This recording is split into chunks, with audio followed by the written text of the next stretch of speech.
We are here with the cast and makers of Ready Player One. You guys just came off of the Hall H stage. How did that feel to unveil this to so many nerds?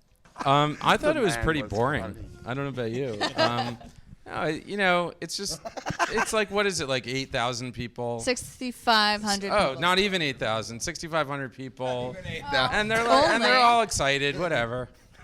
Right? Isn't that the way you felt? No, I felt the exact opposite. Oh. It was a dream come true, and it was just waves of love and excitement. And just, So much love.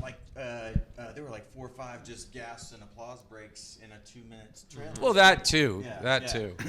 That as well. No, Yeah. it's our first time showing anything cut together from the movie to the people. Yeah, so. and what you guys showed really drops us into the world of Ready Player One. So kind of describe where we find your character, Ty, at the beginning of it. Yeah, I think he's a bit like most people in 2045. He tends to spend most of his time in the Oasis, which is a virtual reality game. Within the game, there's an Easter egg hidden by the creator of the game, who's passed away 5 years prior, and he's trying to find the Easter egg because that's the only thing he really has. But then there's this corrupt corporation called IOI that's... I think I just have to point out that corrupt is strictly a subjective reading of IOI. I just need to say that. Sorry, I don't mean to interrupt. Please. Sorry, I forgot you were sitting back there. Ben Mendelsohn, yeah, he's sitting right behind you. Well, the health plan for their and IOI. Fantastic. Yeah. But anyway, sorry, Ty, please. No, you take it. I said IOI. You can take it away from there. So Ben Mendelsohn, who plays Nolan Sorrento. Thank you very much. Thank you very much, Mr. TJ Miller, who announced Ben Mendelsohn. And who also plays IROC. A virtual hitman, if you will. The world's first virtual hitman. He is a virtuoso virtual hitman. TJ, how did you prepare for playing a virtual hitman? I killed 45 people at Pac-Man. At Mrs. Pac-Man, in fact. I'm a feminist. I don't play Pac-Man anymore. I only play Mrs. Pac-Man. He's but all I over call the her by her leaderboards. first name, Patrina. Patrina Pac-Man. Patricia.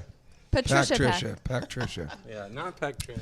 I play IROC, who wasn't really in the book very much. Ernie Klein. No, he was just one scene, but you expanded. Right, Zach Penn. Penn, who penned the script with Ernie, Ah, right? yes.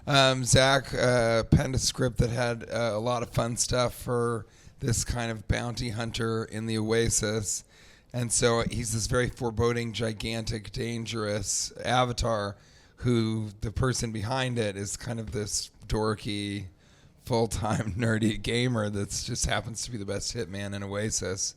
So it's a pretty fun contrast. And sorry, to give credit where it's due, it was Steven Spielberg who basically said, Zach, we have to find, for all of these characters that are in the book, we need to find someone for them to play off of in the movie, because in the novel, Ernie can just write whatever he wants. But in the movie, they need scenes. So, some of the composite characters are designed to give, particularly for Sorrento, to give him someone to play off of. And, That guy, Spielberg. Yeah, Spielberg. He knows what he's doing. Give credit where credit's due. And in Steven fact, Spielberg. he is here.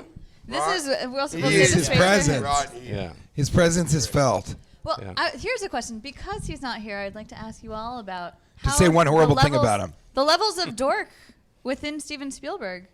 I'm very curious. I will tell you an awesome Steven Spielberg story. It's one of my favorite stories he told me. He was trying. He used to have a little arcade at Amblin with like 9 or 10 back in the 80s, 9 or 10 classic arcade games that he would play, and he was obsessed with breaking 1,000,000 points on Missile Command, and he could never do it. Then he had to stop and go and shoot ET, but he was still wanted to play Missile Command, so he had him haul his Missile Command cabinet out in the forest where they were shooting AT and hook it up to the production generators, and that out there in the forest playing between setting up shots, that's when he broke 1,000,000 points on Missile Command. No way, he broke 1,000,000. He broke 1,000,000 On points. ET. And then he never What did played you again. guys? He was What did done. you guys get to? What was your highest score? On Missile Command? Yeah. I never got even anywhere No, close. What about you, mine Zach? haven't come Zach? anywhere Mine was nowhere one. near But tell the story about 1.6 million. Really? What? Is that true? No, I'm lying. You're Is this telling the verifiable? Fibonacci What's that? Yes, I'm lying. No, but Zach, tell the Fine, story yeah. about him coming up to you at Where? you know the story when you're playing Xbox. Well, that wasn't Steven, but Oh, what? no, that was when I had a deal at DreamWorks and was playing. I turned over the high score at the interactive, on the pinball machine, on the Jurassic Park pinball machine, and all the guys from DreamWorks Interactive were like, "Who the hell are you? How are you beating our scores? Like, what gaming company do you work for?" And I said, "No, I'm just a screenwriter." And yeah. I don't know And why. that I'm was telling this enough. story. No, but I Steven like that. knows. You're like, I'm a screenwriter. Like, oh, you have a lot of free time. Exactly. No, that was it. Did they call you a pinball wizard after that? Or a pinhead. You know why they didn't? Because it wasn't the comedy department. Oh. No, but My last question. I have to know, what are some of your favorite Easter eggs in this movie? I mean, this is one of the first movies to even introduce, I think, the concept of Easter eggs to a wide audience. Can't tell you. yeah, we can't answer We that. But should you have another guys- last question. Spoiler alert, we're not We giving know. anything away. How about the We've Iron Giant? That was We've in the seen teaser. the Iron Okay, there we Giant go, in yeah. this new trailer. The DeLorean Honestly- from Back to the Future. Yeah. Getting to see it transform from hover mode in the Yeah. middle of the race is so cool. Yeah. Iron Giant for me. Iron Giant's one of my favorite movies, and I recently watched it with my 3.5-year-old nephew, and I got to the end of the movie and I was crying because I Just hadn't seen it full so on long. It bawling. brought me right back to when I was his age, and he looked up at me and he was like, "Why are you crying?" And so I had to explain to him the plot because he's only 3. So to see Iron Giant in the teaser, I got a little.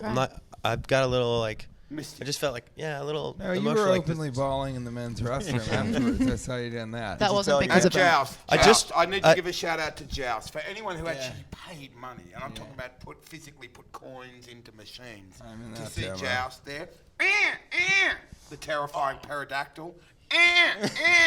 That is a sound note effects are perfect great. Thank you. impersonation. There of you it. go. Yeah. See? Pitch I lived perfect. it. I lived it. I lived it. In real life. I lived it, baby. Real life, virtual life. Well, thank you guys. This is not real what's happening Yeah. right now, right? Um, Are we Yeah, in a it's all VR the simulation so- in this no, moment? that's There you real. go. That'll make this thing exciting. Hey TJ, what time is it, buddy? I just realized you're wearing 4 watches. Don't I look pretty in Oh. pink? Are we staying here? my Should God, we just stay that's here so- and Let's just just chat? here. You guys Wow. live here now. Yeah. I want to tell one more Steven Spielberg nerdy story. Ben, come back. Yeah. Just one more layers of nerdiness, he said. So he said that, I said, have you seen anything that you like recently? He said, yeah, no, I've been watching Witness for the prosecution. And, I said, really, really? He's like, yeah, I've been watching that for a while. And I said, oh, did you stop and start? And he goes, no.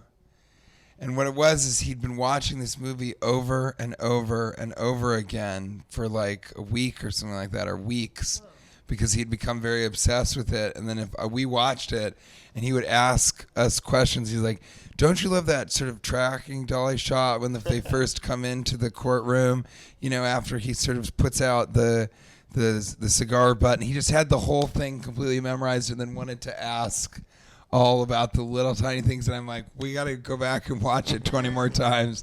So that's pretty nerdy. Yeah. That's Well, deep- when you're deep lazy thinking. and have a lot of time in your hands, Yeah, like you know. Steven Just Keep Spielberg. watching a movie. who can yeah. only make 3 movies a year. Yeah, Yeah. jeez. Gosh, that guy.